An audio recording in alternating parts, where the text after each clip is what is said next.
Bueno, buenas tardes a todas, a todos, a todes. Muchas gracias por estar aquí con nosotros, sobre todo en la visita del Papa, que me parece que somos el contraprograma del Papa, lo que me parece que es una coincidencia bastante oportuna. Yo soy Daniela Mercado, soy la responsable de la programación cultural de la feria y estoy muy contenta de estar aquí con Camila y Giuseppe, dos autores que he leído muchísimo, que admiro y que sé que se conocen además, entonces también me hacía mucha ilusión. Yo no lo conozco de nada, ¿eh? Me hacía especial ilusión además que se encontraran también en la feria. Sé que la mayoría que está acá pues los conoce, así que voy a ser súper breve con su presentación. Camila Sosa es escritora argentina, se formó en comunicación social y en teatro. Es autora de los libros La novia de Sandro, el ensayo El viaje inútil, las novelas Las malas y tesis sobre una domesticación y el libro ensayo Soy una tonta por quererte, y este año estrena el libro estrena dos libros, La traición de mi lengua y Las malas en novela gráfica. Giuseppe Caputo, escritor colombiano, estudió escritura creativa en la Universidad de Nueva York y en la Universidad de Iowa. Entre 2015 y 2018 fue director cultural de la Feria del Libro de Bogotá y es autor de las novelas Un mundo huérfano, Estrella Madre y La frontera encantada. Bueno, cuando empezamos a pensar la programación relacionada con humor, creo que era muy fácil caer en este lugar común de pensar que el humor era lo mismo que la comedia. Y creo que nos interesaba explorar los matices del humor y que el humor es precisamente una forma de mirar el mundo o que puede ser un instrumento para llegar a una reflexión mucho más abierta y profunda sobre ciertos temas. Creo que tanto en la obra de Giuseppe como en la de Camila, el humor precisamente aparece al lado contrario de la risa fácil. Aparece como un gesto que acompaña el dolor y que en ambos hay algo profundamente luminoso, que es que transforman el dolor o la herida en alta prosa. La palabra nace entonces como una posibilidad para nombrarse, reinventarse, liberarse y también para abandonar una máscara. Y entonces la escritura nace precisamente como un espacio donde lo individual reivindica lo colectivo. La charla se llama El humor en la herida, pero creo que es muy difícil abordar una sola herida en las obras de ustedes, pero me interesa empezar con la herida de la identidad, entendiendo la identidad que surge desde el límite o la frontera con la mirada del otro, la mirada del mundo externo que impone, que encarcela, y creo que una de las primeras apariciones del humor en la obra de ustedes nace en la exageración o la celebración de la existencia disidente y la celebración de la incorrección. Pienso en la furia y la fiesta travesti o en la defensa por la mariconería como una disonancia feliz, como lo llamas tú, Yu. Entonces quería hablar un poco de esto y por qué creen que es tan importante o cómo lo han trabajado ese desborde y ese exceso como potencia también política. ¿Quién lo hace? ¿Piedra, papel o tijera? Un, Piedra, dos, papel o tijera. tres. ¡Lesbiana! Mira, no, para empezar, no creo que haya una herida en la identidad. La identidad es simplemente. La herida la hace otro, ¿no? Entonces, no creo tener ninguna herida por ser lo que soy. Que me hayan hecho daño por ser quien soy, sí, eso sí puede ser. Tampoco creo haber convertido el dolor en prosa ni el humor en prosa. Creo que son dos cosas distintas, que la escritura existe por sí misma y el sentido del humor o la sensibilidad existe por otro lado.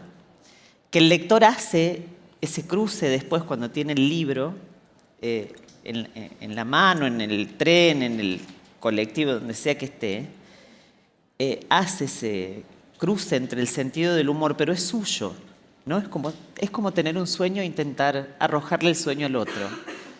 El sueño es para vos, por vos, es yoico. Entonces, tirárselo a otro sería imposible. Ese es el sentido del humor de los lectores. Afortunadamente tienen sentido del humor, afortunadamente saben reírse y afortunadamente también son capaces de entender un dolor que pueden haber causado o del que pueden haber sido testigos o que pueden haber sentido también. Pero no es en la fábrica donde eso ocurre, que seríamos nosotros sentados escribiendo, sino en la lectura.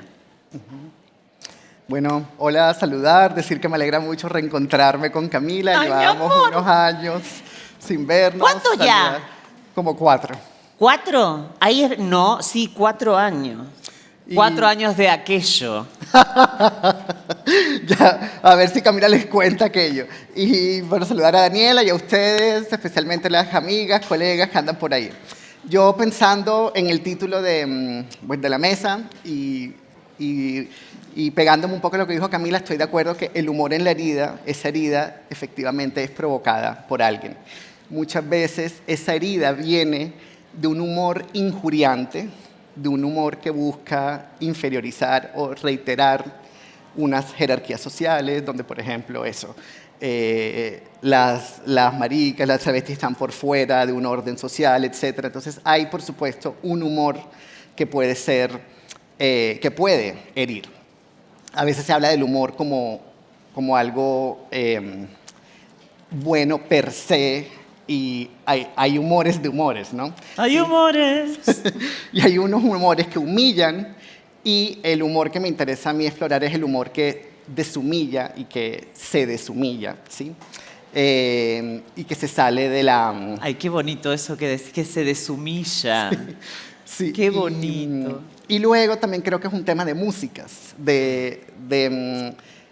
para mí el humor es una música que entra a un texto que ya puede tener, digamos, una música que está teñida de dolor, que está teñida de, digamos, incluso de introspección, que puede ser una música más melancólica, y el humor para mí entra a teñir de otra música. Y luego pegándome a lo que decía Daniela, claro, hay una escena en la novela La Frontera Encantada que es de una obra de Navidad en la que yo participé de niño. Bueno, que yo estudiaba en un colegio de monjas, entonces luego de no sé cuántos años recreando como la escena del pesebre, una vez la directora dijo como, invéntense otra cosa, y esto empezó a ser un delirio religioso maravilloso, y en una de estas obras yo hacía de un ángel de la paz que recibía a un niño travieso que se había matado sin querer y llegaba al cielo.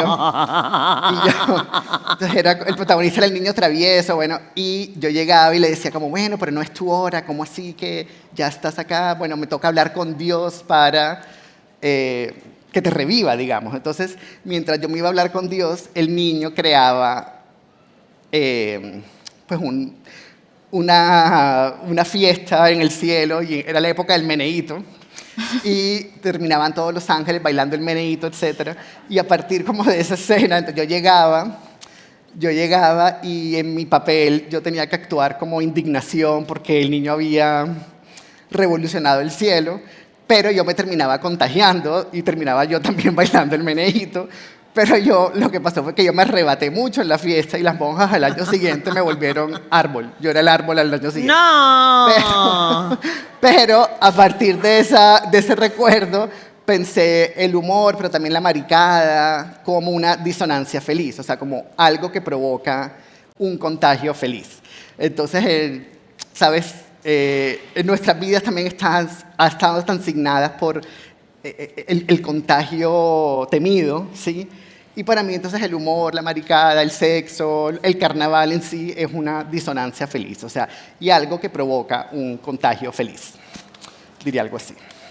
Pensando en eso que es el humor que provoca algo en los demás, me quiero ir por lo colectivo de la obra de ambos, que la herida individual a veces es también una herida colectiva, y que en esas comunidades en las que se desenvuelven sus personajes, hay formas muy ingeniosas de embellecer el mundo y de crear de crear poesía a través de, incluso a pesar de la carencia o los contextos de pobreza o de violencia, abandono. Pienso, por ejemplo, en los rituales y las celebraciones travestis en Las Malas, o por ejemplo el padre y los vecinos y las vecinas, el padre en un mundo huérfano y los vecinos que le acolitan todos los inventos de la casa, o las amigas vecinas en Estrella Madre. Entonces, ¿cómo surge esa imaginación o esa fantasía o esa magia justamente en los espacios de carencia? Como... Sí, y es, ahí, como dice Lacan, ahí donde no es lo más lógico del mundo que surja, en un lugar donde no hay nada.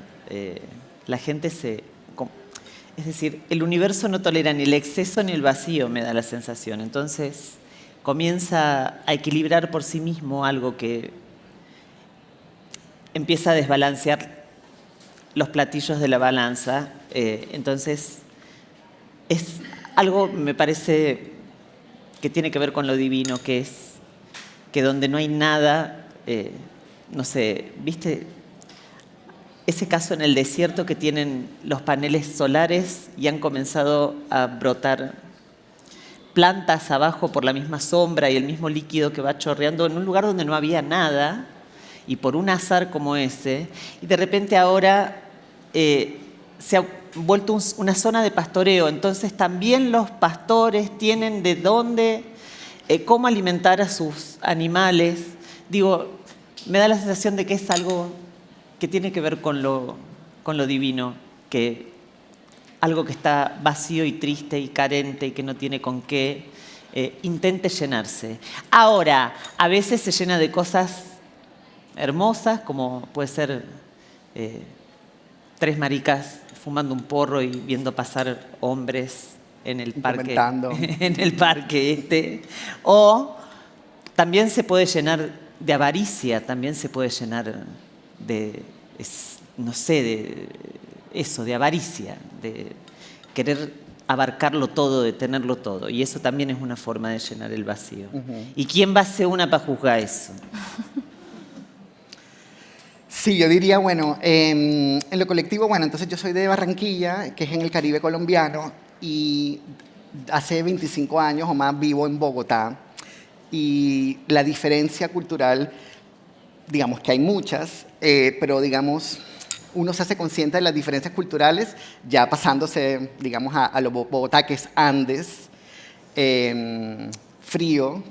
Y entonces, de las dos diferencias que yo notaría es lo primero, que las casas en el Caribe son muy porosas, o sea, es decir, hay conversaciones de casa a casa, de grito a grito entre vecinos. Es muy chistoso cuando, digamos, en Bogotá, digamos, hace poco me encontré con una amiga caribeña, nos llevábamos años sin ver y nos gritamos el teléfono como de un lado de la acera al otro, porque ella venía en un carro, yo del otro. O sea, ese tipo como de situaciones son permanentes y hay una exposición, digamos, de lo personal, de lo privado permanente. Y luego en Barranquilla también hay se habla de manera muy natural, con un lenguaje escatológico, genital, que no es provocador, ni busca provocar, ni busca escandalizar, sino que sí creo que hay una relación mucho más tranquila con el sexo allá. Y que luego sacar del Caribe esa tranquilidad sexual con la que se habla, etcétera, y pasarla a una zona que es más pudenda, eso también genera como unas fricciones o como unos desconciertos. Entonces yo, digamos, hay una escena en La Frontera Encantada que se llama el bololó barrial. Bololó es como caos, digamos, en el que las vecinas empiezan a pelear, o sea, entonces pelean y se empiezan a decir cada vez cosas más escatológicas, pero sobre todo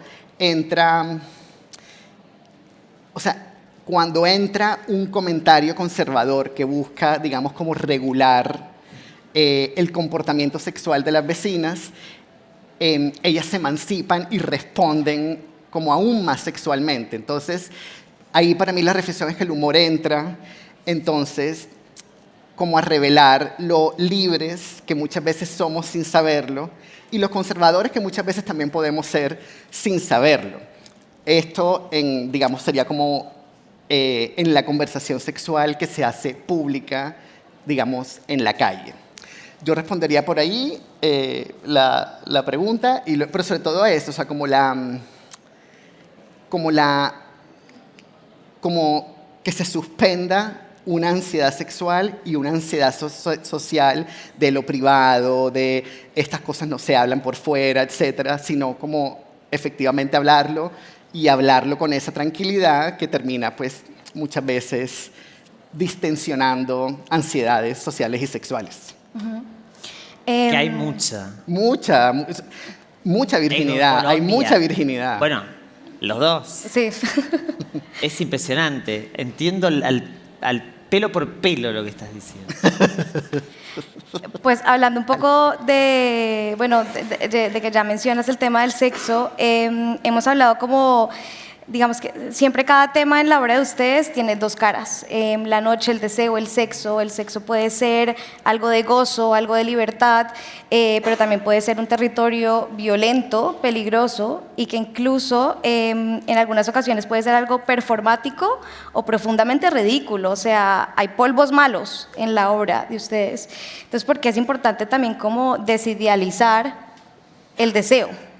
Ay, claro. Muy bueno. Sí, totalmente. ¿Tú quieres? Es lo que creo. Sí.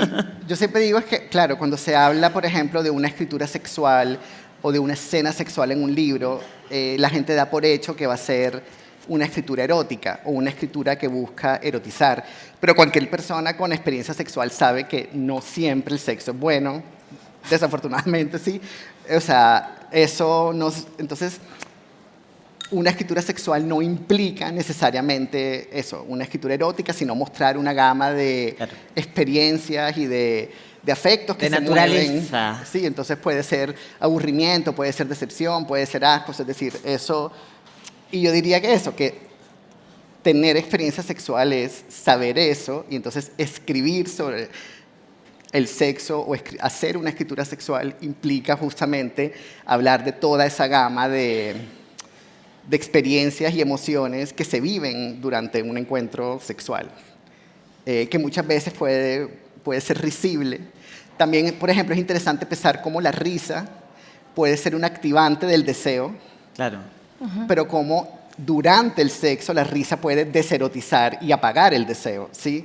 Porque puede provocar una vergüenza, puede provocar una autoconciencia que termina volviéndote rígido, o, ¿sabes? O sea, es decir, entonces ahí la risa, digamos, y el humor, etcétera, puede ser eso, un activante sexual, como puede ser un deserotizante, un deserotizador.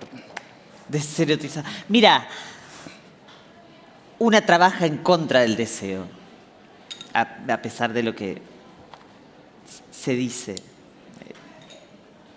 El deber de una siempre es ir contra ese aparato que, de alguna forma, como decir, bueno, el humor, como si eso fuera algo bueno, y es algo que está completamente estatutizado, que está completamente puesto con rótulo, así. Nos podemos reír de tales, ¿no? Tenemos que reír de tal. De eso no podemos reírnos. De esto no se goza. Y de esto sí. Entonces, como son cosas que aparentemente están dadas así, que es natural para todo el mundo sentir, desear, que reírse está bien, que estar triste está mal. O yo, como escritora y como vieja puta que soy, lo que me gusta es ir en contra y que se haga como una apostasía del deseo por un lado y por el otro de la bondad. Bueno, para eso he escrito un libro que se llama Eras mala y no eras buena. Bueno, hablando de... ahorita, antes hablábamos de lo colectivo, creo que se entiende como estas familias elegidas. Quiero hablar ahora de la familia biológica. La familia biológica que, sobre todo, entendiendo la familia cuando reproduce un orden social. Yu, tú tienes un concepto muy interesante y es los afectos conservadores, que son estos afectos conservadores, afectos que reproducen el orden social afectivo y que se vuelven como tan alineantes, que impiden cualquier tipo de politización y por tanto resignificar esos vínculos con la propia familia y sanarlos con el tiempo es muy difícil. Camila, por ejemplo, pienso en Tesis, de una domesticación, que está como esta familia que quiere replicar el orden, pero también está la contradicción del deseo egoísta y personal de la protagonista. Entonces está la familia que reproduce ese orden, pero luego también los personajes, los hijos en las novelas, se dan cuenta que los propios padres están heridos, intentan salvarlos y son víctimas de ese propio orden. Entonces, ¿cómo se escribe esa contradicción cuando se descubre que la familia que hiere, reproduciendo el orden, es también derrotada por un orden impuesto y un orden social? Como que cambia esa manera de mirar la herida de la familia.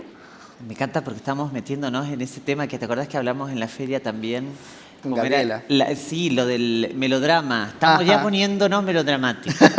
Esto me encanta. Entra la música, otra música.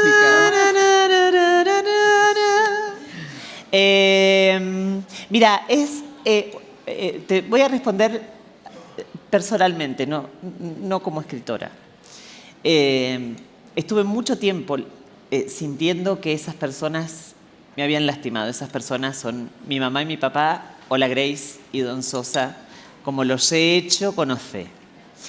Entonces, durante mucho tiempo estuve del otro lado, estuve leyendo esa especie de fractura que hay en el orden conservador en la familia, quiénes son las víctimas, quiénes son los victimarios, etc. Después apareció Sharon Olds y mi analista, por supuesto. Soy argentina y hacemos mucho psicoanálisis. Y efectivamente, algo del orden de querer salvar a los padres, que me parece... Es decir, yo no soy capaz de cuidar una planta, no puedo mantener viva una planta. En un momento, mis padres comienzan a enfermar, se ponen cada vez más grandes, y ese afecto conservador nos vuelve a amalgamar como si nos hubieran aglutinado otra vez con algo, con huevo batido, por ejemplo. Entonces hizo así la familia otra vez, y de repente estamos los tres hablando, estamos comiendo, y por ejemplo, ¿tomaste tu pastilla? No, hija. ¿Vos tomaste la fluoxetina? Sí, hija. ¿Vos, mami, ya tomaste el antidepresivo? Sí. ¿Te tomaste el antidepresivo? Sí. ¿Y vos te tomaste tal cosa? Y hemos empezado a hacer eso que fuimos alguna vez, pero bajo otro orden en el que sí intervenía lo conservador, que era despreciar a un hijo maricón o a una hija travesti. Ese orden desapareció y apareció otra vez un orden conservador, porque es mamá, papá y una hija solterona de casi 50, ay, casi que digo la edad.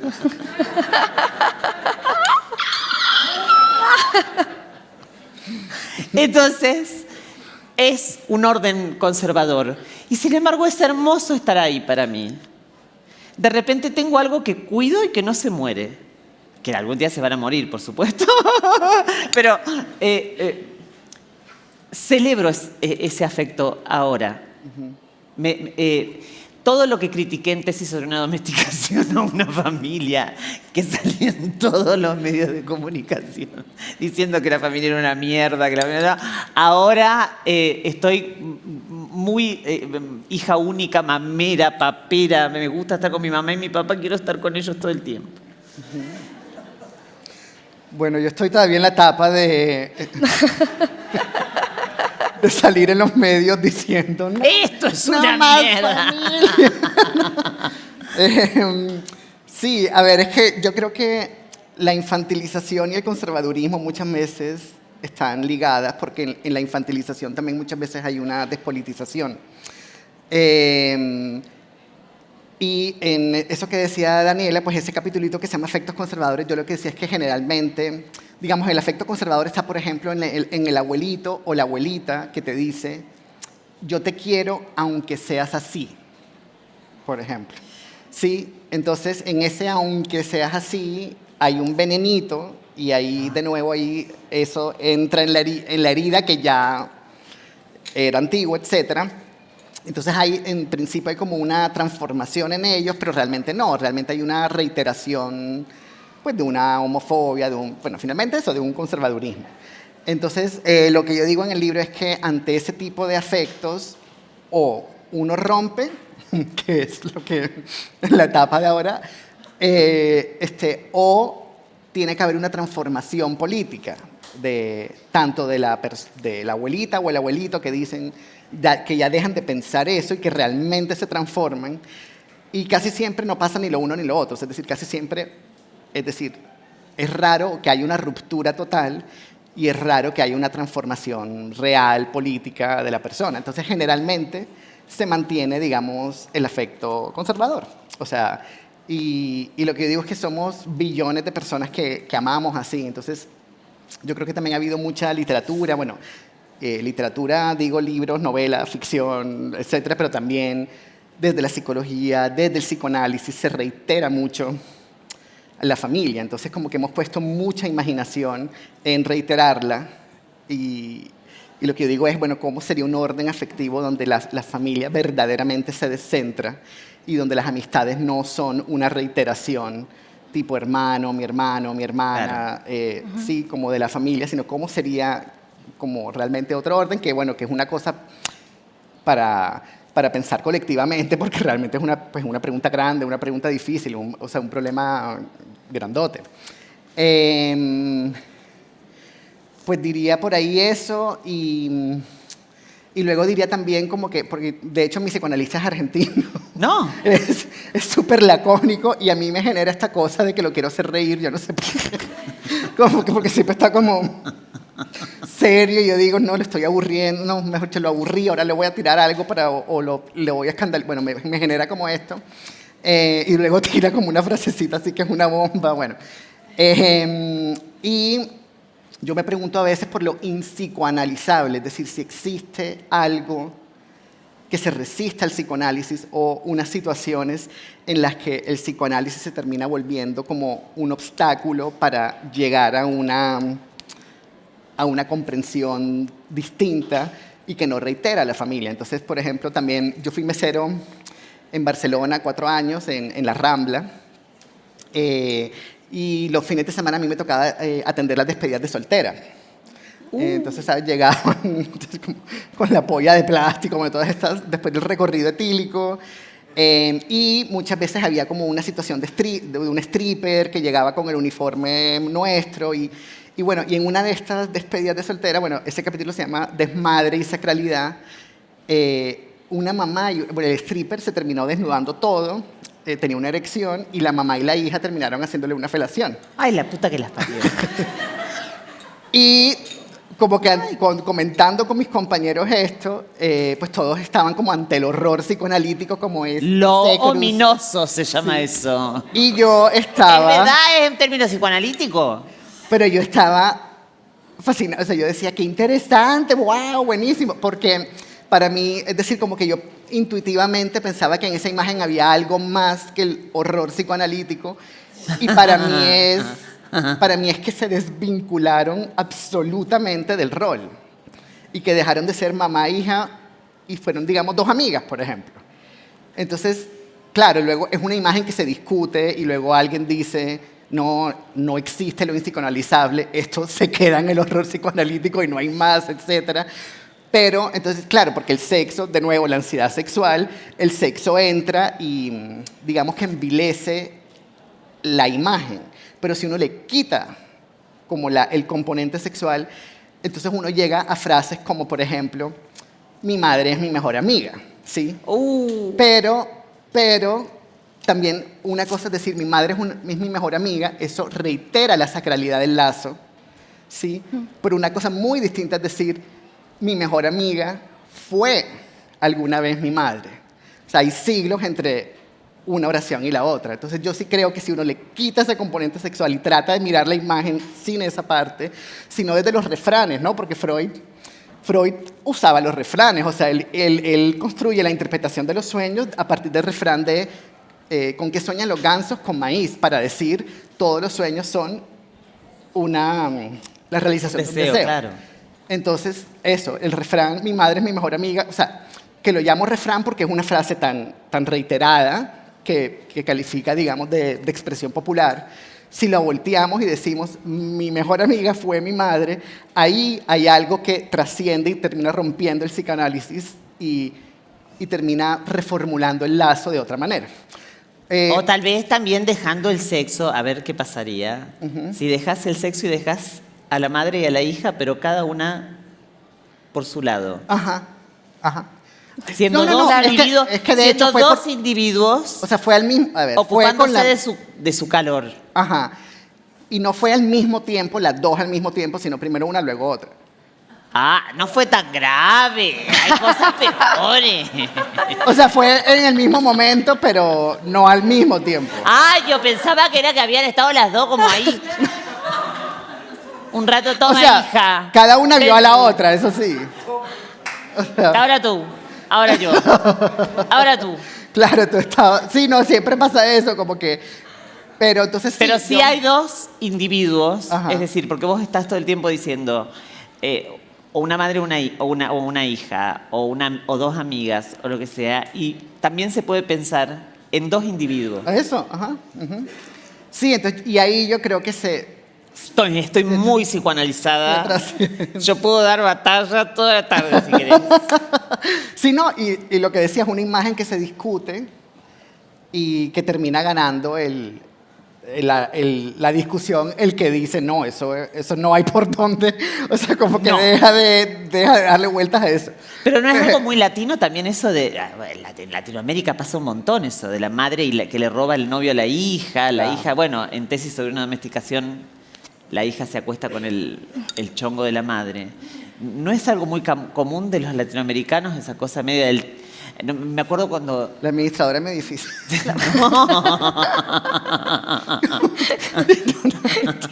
¿Es el que he ido yo? ¡No!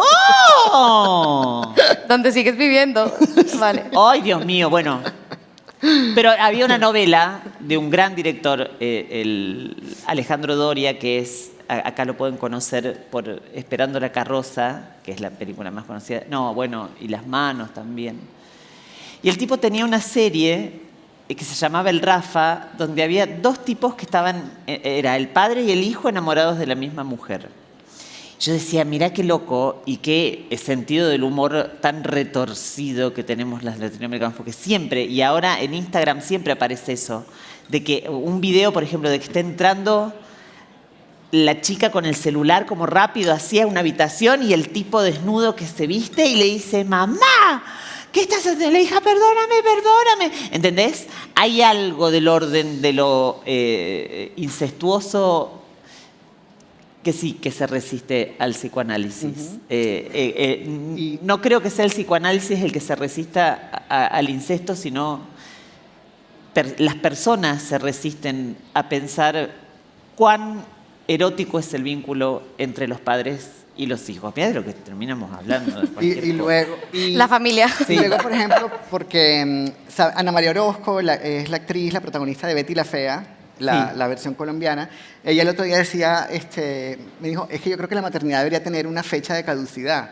Y me encantó eso porque, digamos, en mi segundo libro que se llama Estrella Madre, a mí todo el mundo me dijo, como es un libro sobre una madre abandónica, y el libro para mí es de una madre que cuando ya el hijo crece le dice, adiós, yo tengo unas cosas, o sea, se desvincula del rol.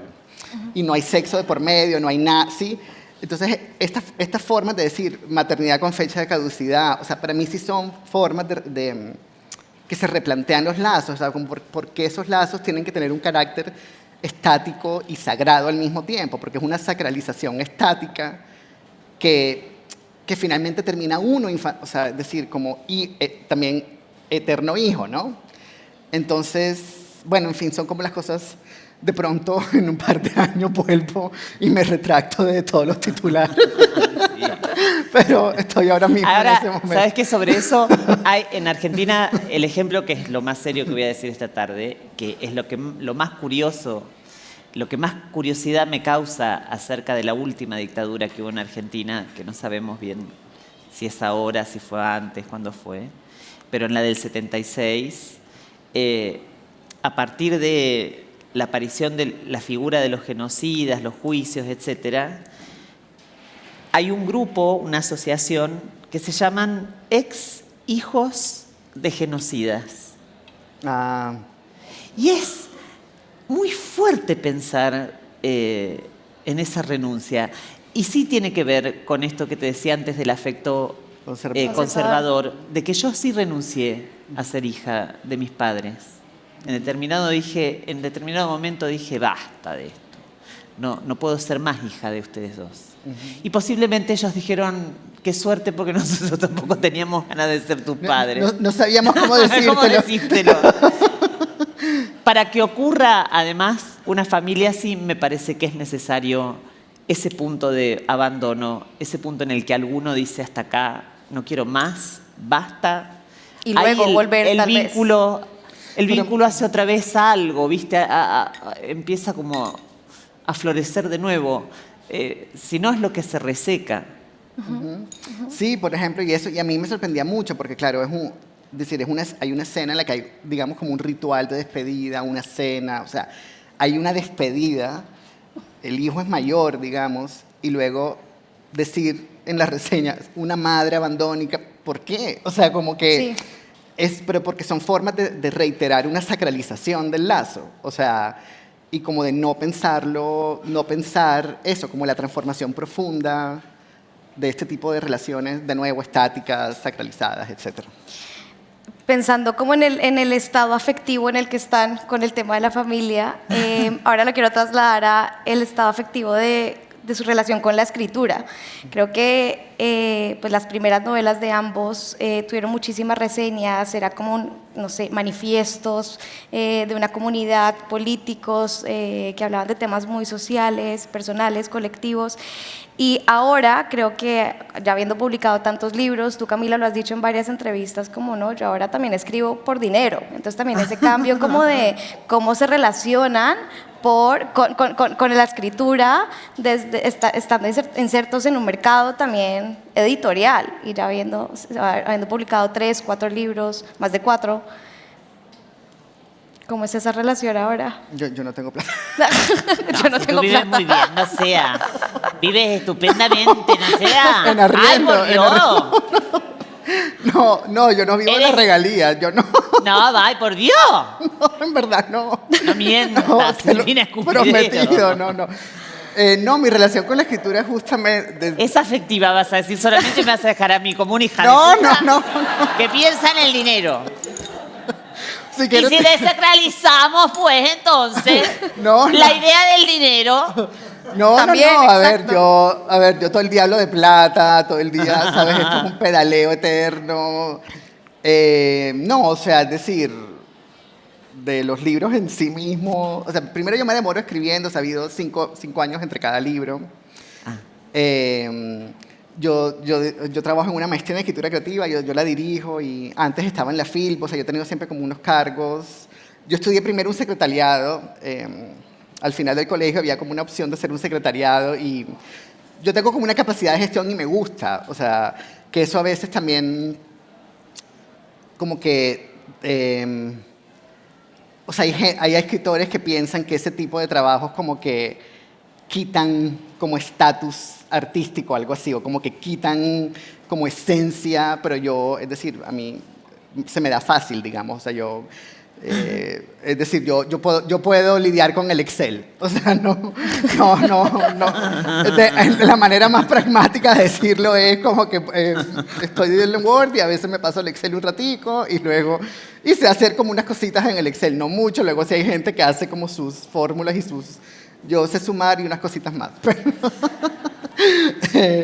Pero yo, digamos, la escritura, eso, me tomo el tiempo, o sea, porque yo de hecho como que yo he internalizado que justamente como no vivo del libro en sí mismo, sino de ese otro trabajo, me tomo el tiempo y trato de entregar el mejor libro posible en mi propio tiempo, o sea, trato de sacarlo justamente de una...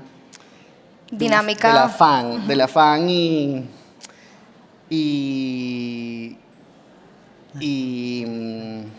diría algo así. El loco afán. Del loco afán. Del loco afán. Y luego, por ejemplo, entre libro y libro, claro, porque uno queda como muy lleno del libro. Entonces yo espero como un año para ya sentarme como a pensar el siguiente.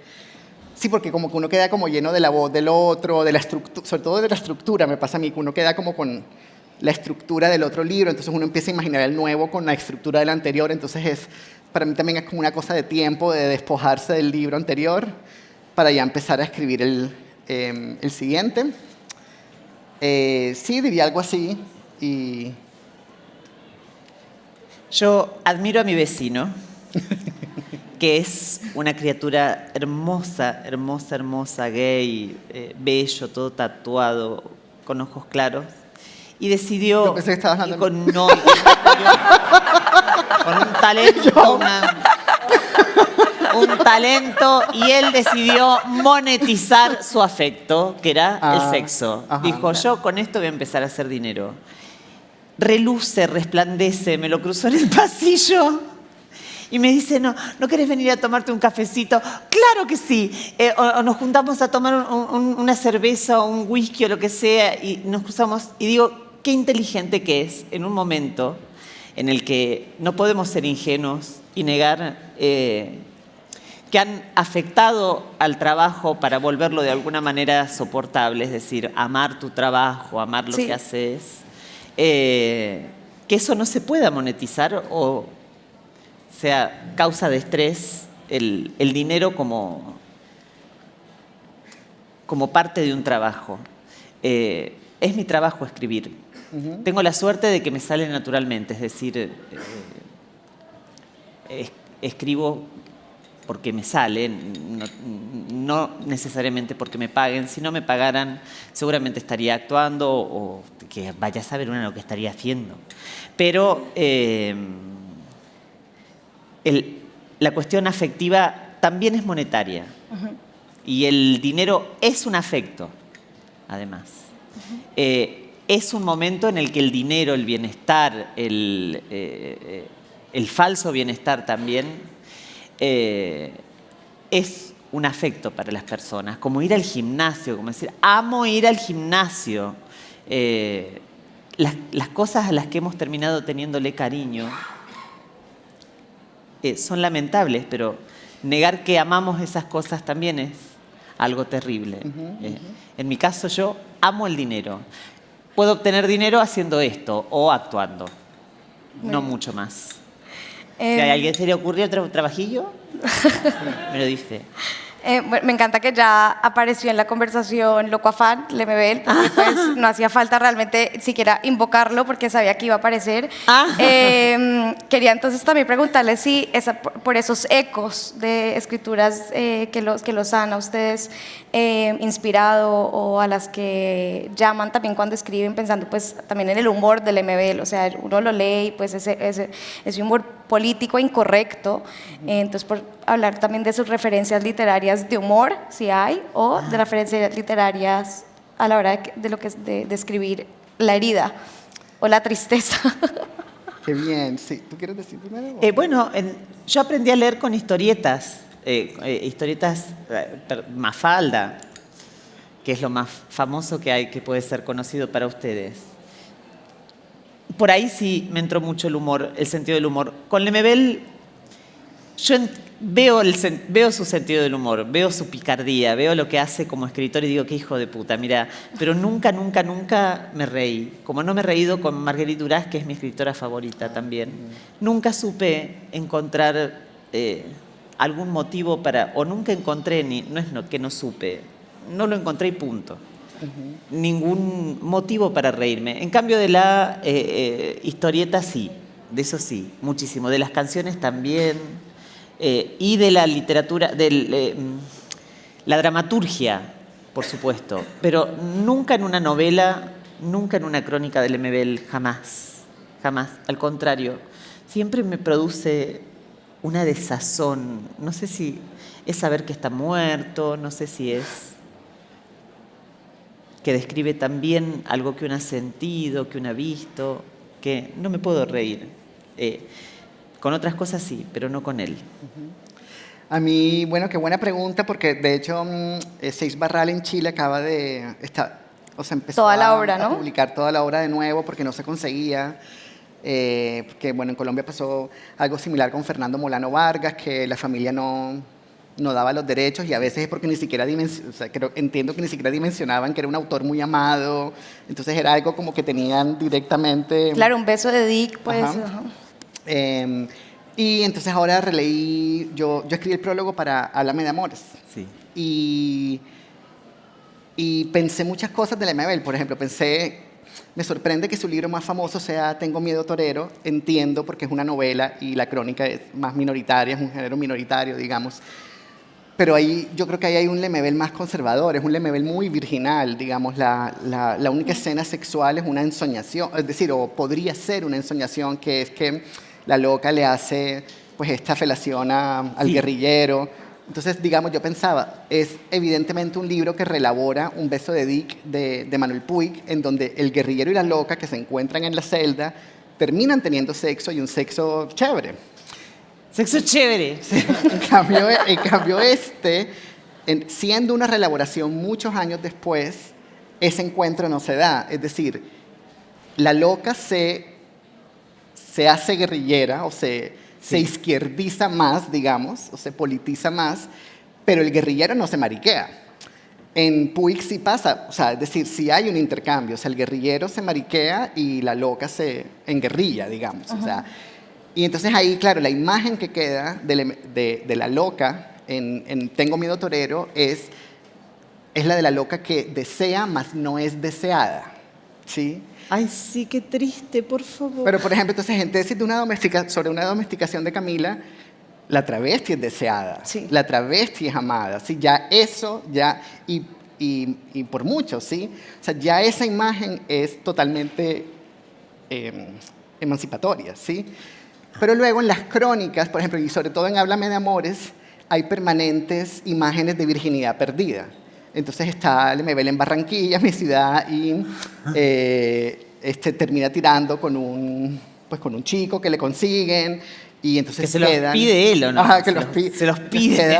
La sábana queda con rubíes. Ah. Sí, queda con rubíes y le dicen, ay, Lemebel estaba virgen. Sí, entonces, todo el tiempo hay escenas así. Luego en Argentina también pide un chico y Lemebel dice, ay, pero ¿qué te vas a acostar con esta loca vieja, fea? Y el chico le dice, no hables así de ti, tú eres muy importante, y lo reerotiza, ¿sí? Entonces hay como permanentes imágenes de una reerotización de la loca, ¿sí? Entonces las crónicas a mí me parecen mucho más contundentes, digamos, transgresivas, que Tengo miedo torero, que de nuevo entiendo que como es una novela y la novela es más comercial que la crónica, entiendo que sea lo más leído.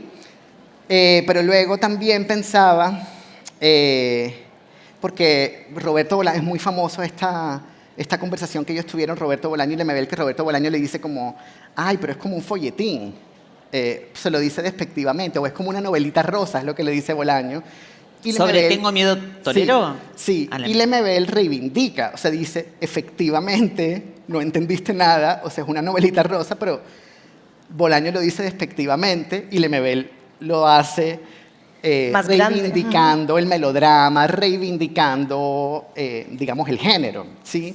Entonces, claro, ahí Bolaño fue un mal lector, pero entonces ahí lo que yo pensaba es que la novelita rosa o el folletín cursi, como lo dice Lemebel, ¿qué es lo cursi? Porque todo el tiempo decimos que algo es cursi, pero ¿qué decimos exactamente cuando decimos que algo es cursi? Porque muchas veces se dice cursi a algo que es excesivamente emocional, pero por ejemplo, claro, un buen sexo provoca mucha emocionalidad, ¿sí? Devórame otra vez, todas amistades peligrosas, me haces tanto bien, todo esto, ¿cómo vamos a cantar contenidamente algo que provocó tanta exacerbación, ¿no? Entonces eso no es cursi, es exacerbación emocional. Pero lo cursi, entonces, pensando en Tengo miedo torero, lo cursi sería lo virginal. Sería como hablar virginalmente del sexo, ¿sí? Y eso también es una infantilización y de nuevo es un conservadurismo, o sea, es decir, para volver a cerrar. Pero Esto inicia aquí y termina aquí. para hacer el círculo. Pero sobre todo recomendar, aprovechar que las ediciones se están consiguiendo otra vez para que lo volvamos a leer, porque además pasa mucho con estos escritores que son icónicos, más no canónicos, que la gente, bueno, con todos los clásicos pasa eso, que la gente da por hecho que los ha leído, Claro. o tiene la idea de que los ha leído, pero Lemebel yo creo que lo que más se lee, y sobre todo los maricas, es el manifiesto. Manifiesto. ¿Sí? Que es son 3 páginas. ¿Cuántas? Sí. El manifiesto por la diferencia, que además es lo más yoico, sí, porque es como, y lo utilizan es como desde lo más yoico, porque es como... Yo no pongo la cara, cuando pongo yo el lo culo. leí, yo lo sé que yo, y que está bien porque es un manifiesto que efectivamente ayuda también a emanciparse, que nombra, sí, que nombra una situación que critica a la izquierda, sí, o sea, es decir, hace una crítica a una izquierda macha, etcétera, o sea, pero las crónicas, para de nuevo reivindicarlas y recomendarlas, en las crónicas hay una escritura sexual, hay una escritura del amor como más compleja y profusa. No quiero dejar al público sin preguntas y ya se acaba el tiempo, entonces si alguien quiere comentar algo, adelante, es su momento. Si alguien quiere comentar algo, aguánteselo. Preguntar, Preguntar ya pueden. ¿no? Vale, pues yo... No, bueno, a ver. ¿No? Listo, perfecto. Vale, Nos vamos pues, a tomar algo. entonces yo termino con la última. Volviendo al principio, en el que decían que el humor no lo hacen desde la escritura, o sea, no Sí. escriben pensando en humor. ¿Cómo viven el humor entonces en su vida diaria, para cerrar? Bueno, yo soy un maricón viejo. Yo soy un maricón viejo. Yo me río de todo. Es decir, no hay nada que a mí no me cause risa y nada de lo que no me pueda reír. Además, cuando alguien me dice, no puedo estar riendo, te digo, yo fui travesti en los 90. Yo tengo derecho a reírme de lo que se me cante la pepita del coño. Por suerte, me unen 2 cosas con la gente que me cae bien, como esta criatura de acá, que es que nos reímos de cosas muy parecidas y que detestamos y nos pone de mal humor cosas muy parecidas también. Así que cuando estoy con otro, siempre el lenguaje es sobre la risa, es sobre ¿cómo se dice? El acicateo medio cínico, medio irónico, que sí es propio de una identidad, que sí entiendo que es un lujo que nos damos. Como por esto que te digo, yo fui travesti en los 90, yo me río de lo que se me da la gana. Ese es mi lujo por ser una vieja traba. Nosotros, bueno, aquí hay 2 amigos con los que tenemos todo el tiempo el vivoreo, o sea, Vivoreo.